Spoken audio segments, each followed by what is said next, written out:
बिहार की राजनीति में एक बार फिर प्रशांत किशोर पीके ने अपनी बेबाकी से हलचल मचा दी। औरंगाबाद में आते हुए पीके ने भारतीय जनता पार्टी के दो बड़े नेताओं सम्राट चौधरी और स्वास्थ्य मंत्री मंगल पांडे पर सीधा हमला बोल दिया। उन्होंने कहा, इन दोनों नेताओं का चाल, चरित्र और चेहरा जल्द ही बिहार की जनता के सामने बेनकाब किया जाएगा। पीके का यह बयान न सिर्फ भाजपा के लिए खतरे की घंटी है, बल्कि आने वाले चुनावी समर का बिगुल भी प्रतीत हो रहा है। प्रशांत किशोर ने अपने बयानों से सिर्फ हमला नहीं किया, बल्कि इशारों में सियासत की नई रंगत की भी चर्चा की। उन्होंने तेज प्रताप यादव की पीली टोपी और नीतीश कुमार की पीली बस को जोड़ते हुए कहा, अब बिहार की जनता पीले रंग के साथ है। उनका यह तंज सीधे तौर पर उन नेताओं पर था जो भगवा झंडा लेकर राजनीति में उतरे थे, लेकिन अब पीले रंग में ढलते नजर आ रहे हैं। पीके का यह रूप अब पुराने रणनीतिकार से हटकर एक आक्रामक जननेता का बन चुका है। वो अब सिर्फ पर्दे के पीछे से नहीं, बल्कि जनता के बीच से राजनीति को दिशा देने की तैयारी में है। उनका अंदाज बताता है कि वो चुप बैठने वालों में नहीं है, बल्कि सच्चाई को सामने लाने वालों में से हैं। आने वाले दिनों में सम्राट चौधरी और मंगल पांडे पर पीके के और भी सटीक हमले देखने को मिल सकते हैं। बिहार की राजनीति में यह पीली लहर अब सियासी पारा बढ़ा रही है। जो एफआईआर करने के लिए जो आवेदक ने लिखा है, आप लोग पीछे करेंगे तब ना। सम्राट चौधरी पर सातवां फेल सम्राट चौधरी पर और इस राज्य में स्वास्थ्य व्यवस्था में अमंगल काल लाने वाले मंगल पांडे, उन लोगों का पर्दाफाश किया जाएगा। बिहार की जनता को उनका चाल चरित्र चेहरा कायदे से बताया जाएगा। कल सम्राट चौधरी जी ने एक इंटरव्यू में बताया कि प्रशांत किशोर तो हमारे भाई हैं। हम आपके माध्यम से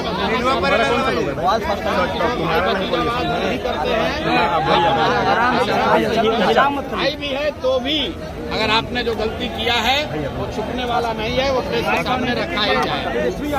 चलिए ठीक है। क्या सेटिंग कर रहे हैं? क्या सेटिंग है? अरे भाई तुम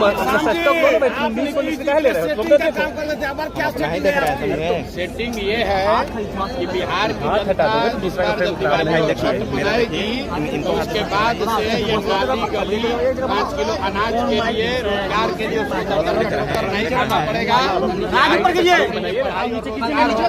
उनकी गरीबी खत्म होने का रास्ता खुल जाएगा। प्रशांत जी, पटना में 15 तारीख को मेट्रो रेल चलने वाला, लेकिन आधा पटना पानी में डूबा हुआ।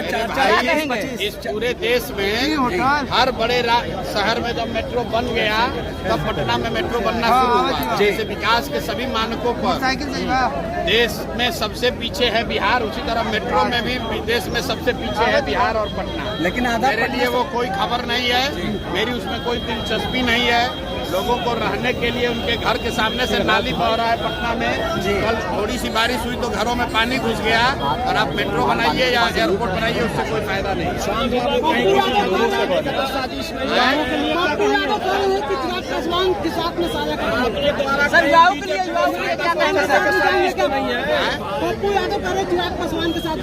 चलिए, हर आदमी की इतनी विसात नहीं है कि उसके सवाल का जवाब। शांत बाबू, आप बीजेपी के जिताने का तरीका तो नहीं निकाले हैं।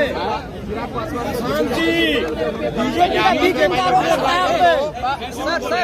तेज प्रताप यादव पीला टोपी में दिखाई दे रहे हैं सर, क्या कहेंगे? तेज प्रताप पीला टोपी में दिखाई दे रहे हैं सर, क्या कहेंगे? तेज प्रताप यादव पीला टोपी में दिखाई दे रहे हैं। भैया, आपको पूरा बिहार पीला टोपी में नहीं दिख रहा है। जहाँ जाइए पीला दिख रहा है। नीतीश कुमार जो बस बनाए हैं वो भी पीला है। अरे भैया, नीतीश कुमार और एनडीए वाले जो अपना दीवार पर फोटो चिपकाए हैं वो भी पीला है। तो जिस बस में नीतीश कुमार बैठ के प्रचार करने वाले हैं वो भी पीला है। अब पीला जो है ये विष्णु का कलर है, ये पीताम्बर का कलर है। भगवा लेकर चलने वाले लोग भी अब पीला लेकर चल रहे हैं, क्योंकि उनको मालूम है कि बिहार की जनता पीले के साथ।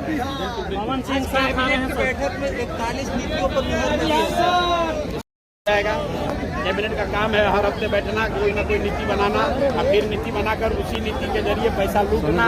क्या कैबिनेट की बैठक में तय किया गया, बताया गया कि 70,000 करोड़ रुपया जो सीएजी ने कहा है, 70,000 करोड़ रुपया का लेखा जोखा हिसाब किताब नहीं मिल रहा है। उस पर कैबिनेट ने कुछ कहा कि भाई पैसा वो कहाँ गया, बिहार की गरीब जनता का 70,000 करोड़ रुपया कहाँ गया, ये कैबिनेट ने बताया।